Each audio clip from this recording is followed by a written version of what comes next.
Le 28 février 2026, Dubaï a été le théâtre de frappes de missiles qui ont surpris de nombreux touristes, dont Agathe Oprou, journaliste et ancienne chroniqueuse de TPMP.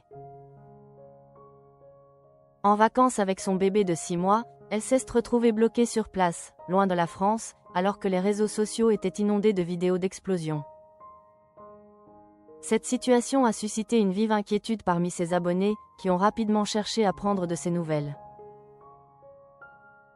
Agathe Oprou, qui séjournait sur l'île artificielle de The Palm avec son mari, le rugbyman Maxence Picardet, et leur fils Tao, né le 8 août 2025, vivaient jusqu'alors un séjour familial paisible.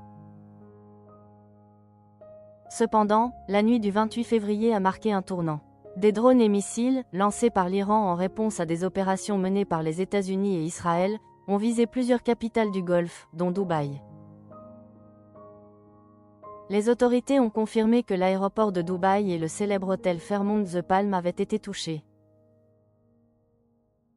Agathe a partagé sur Instagram un bilan provisoire, mentionnant des dégâts matériels et, malheureusement, 3 morts ainsi que 58 blessés mineurs sur le territoire émirati. Cette situation a contraint de nombreux Français, parmi lesquels l'animatrice Élodie Gossuin et plusieurs influenceurs, à rester sur place. Agathe Oprou, quant à elle, a relaté avoir entendu des détonations au loin, tandis que son bébé dormait paisiblement, sans se réveiller. Face à l'inquiétude de ses abonnés, elle a tenu à les rassurer en déclarant « Nous ne nous sentons pas en danger ». Elle a également précisé que le retour en France était impossible pour le moment, en raison de la fermeture des espaces aériens.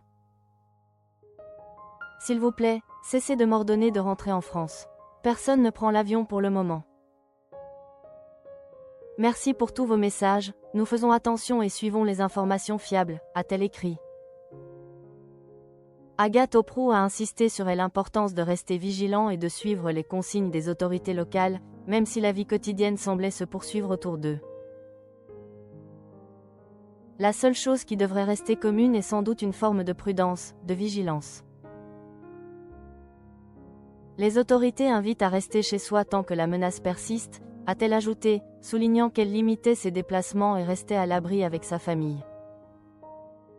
Dans ses messages, Agathe a également évoqué la multitude de vidéos qu'elle recevait, certaines plus ou moins spectaculaires, parfois anciennes ou sorties de leur contexte.